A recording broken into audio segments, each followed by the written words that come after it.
jeudi bientôt faire vendredi donc ba tey si une semaine bi la visite bi nga xamante ne Jean-Luc Mélenchon amaloon na ko conférence de presse fële nga xamante ne mooy université Cheikh Anta Diop bu Ndakaaru coow li nag dee dina kur waaye balaa ma ñëw ci coow li l'accoutrement d'Ousmane Sonko tey ban nan nga ko gisee habillement bi en tant que jeune Ousmane Sonko génn ci beneen facette.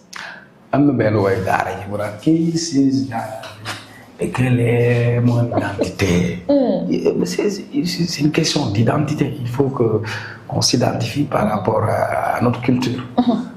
Moi, c'est identité. Nit da nga war a am sa identité propre quoi. Avant dañuy am ay ñoo xam ne dañuy xoju Sénégalais xoju ba ci loos bi. commencé laax xam.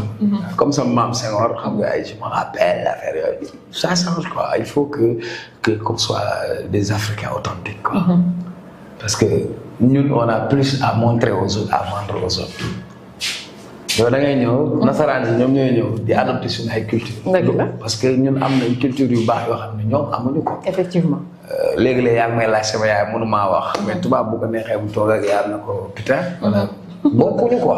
kon ñoom il faut nga wane yow sa aada ak sa cosaan. moi j'aime bien Baaba Maal quand il sort.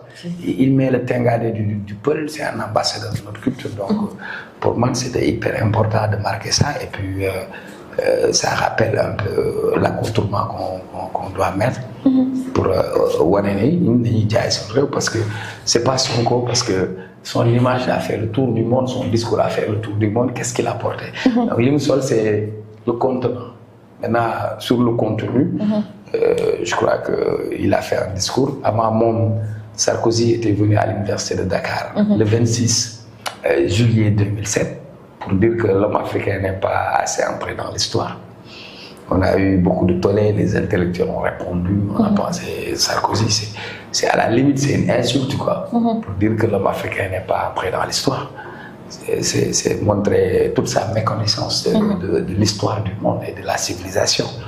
Maintenant, Macron, Mélenchon d'abord, c'est un altermondialiste qui a des positions parfois qui sont anticapitalistes. Sur beaucoup de questions, il n'est que député, il n'est que première force de l'opposition en France.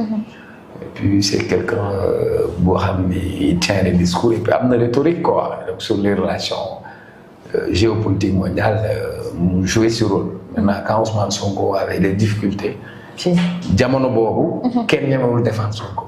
Moom mu toog di défendre Ousmane Sonko. Il prend position pour Sonko.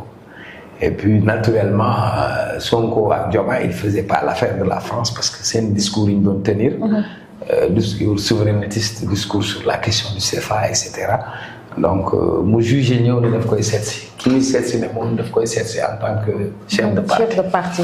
Donc, il faut ñu def la différence parce que nekkul une visite officielle d'État du ministre la seet si wala président mais dafa seet si un leader. kenn nekk un leader et nit ñi lu ñu xamul Ousmane Sonko dafa am tey beneen dimension. en dehors du Sénégal. Avant Sonko c'était un petit là inspecteur impôt domaine qui se mais tey dimension dépassé na moi j'ai eu à voyager. dans le cadre de mes missions.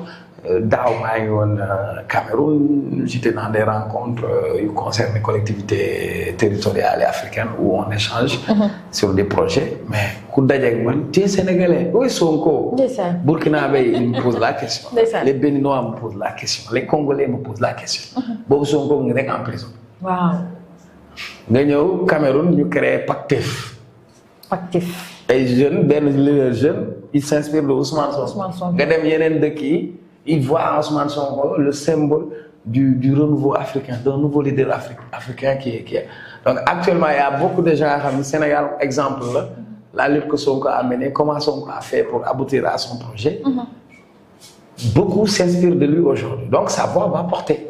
Donc Sonko n'a pas parlé pour lui, il n'a pas parlé pour le Sénégal, mais il a parlé pour toute l'Afrique. Et ça va porter. Et c'était pas son discours en fait. Le combat qu'il mène, c'est un combat générationnel. C'est le combat de Cheikh Omar, c'est le combat de tous ces jeunes. C'est pour la jeunesse. Qui demandent véritablement de nouveaux rapports entre l'Occident et nous, qui montrent une Afrique debout et qui s'impose sur la scène internationale. Une Afrique qui ne va pas se courber, qui ne va pas laisser ses ressources piller. Moi, je crois que c'était ça le contenu de son discours. lan la wax sur la question du CFA. da nga fi gis ku fi wax CFA. Silvio Olympio, quand il a parlé du CFA, il a été assassiné. Thomas Sankara, quand il a tenu un discours à côté de Mitterrand, il a été assassiné. Avec la complicité de chefs d'État africains. am na benn vidéo boo xam ne Thomas Sankara day wax gars yi di ko ree quoi. Ouais, c'est un petit révolutionnaire, etc. Machin. Voilà, vous pouvez tuer un Sankara, mais il y aura des centaines de Sankara. Donc, Sonko, il incarne le combat de Sankara sur la question de l'impérialisme. Il incarne le combat de Lumumba sur la souveraineté. Et puis, dans le discours, Sonko parle de la présence des bases militaires. Moi, Cheikh Omar, je ne suis pas fier. Rome, il y a des éléments français au Sénégal. Pourquoi? Moi, Cheikh Omar, je ne suis pas fier. Nous avons fait 23e bima. Ngay déglu woy Alpha Blondy muy woy ne armée française allez-vous dans chez nous. Nous ne voulons plus d'indépendance sous haute surveillance. Votre présence militaire attaque notre souveraineté, bafoue notre dignité. La France a des bases militaires en Afrique. C'est vrai.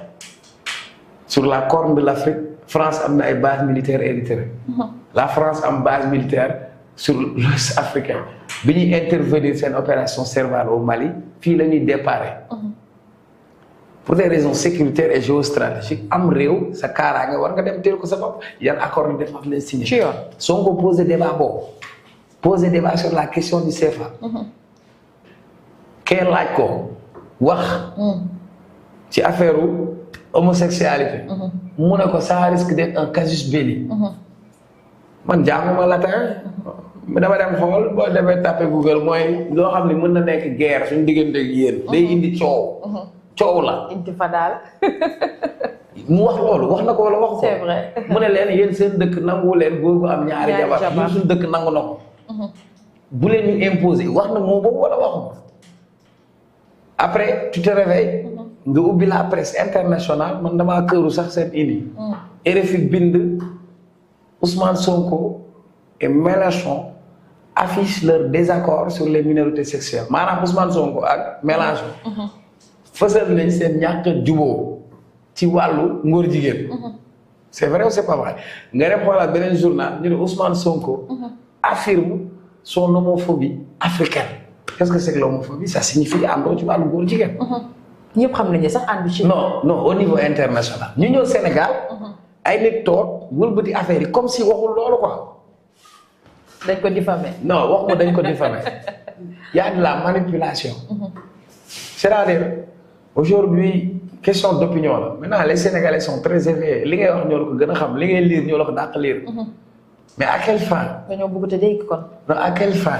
c'est-à-dire comme si y a des gens yoo xamante ni ñoom seen objectif c'est de mélanger les gens ou de mettre les mal en mal avec l'opinion. Donc on ne peut pas avoir deux couvertures de presse sur un même événement chacun avec son angle. Les Occidentaux disent que kii dafa bañ góor jigéen jubóowul ak ñun am nañ problème nee na lii dina indi problème. am ñu nekk ci réew mi ne lii la wax. ku ci nekk ak ni nga koy interpréter. mais léegi yow conclusion ça veut dire quoi? Qu'est-ce que ça signifie? Clairement, qu'est-ce que ça signifie? Ça veut dire que dans la presse, il y a un sérieux problème. Voilà. En tout cas, cadre yi leer na ku ci nekk joxe nga ci sa point de vue. ba jaxate daal di koy dugal ci nguuta l'affaire Ousmane Sonko Mélenchon mu def ci révélation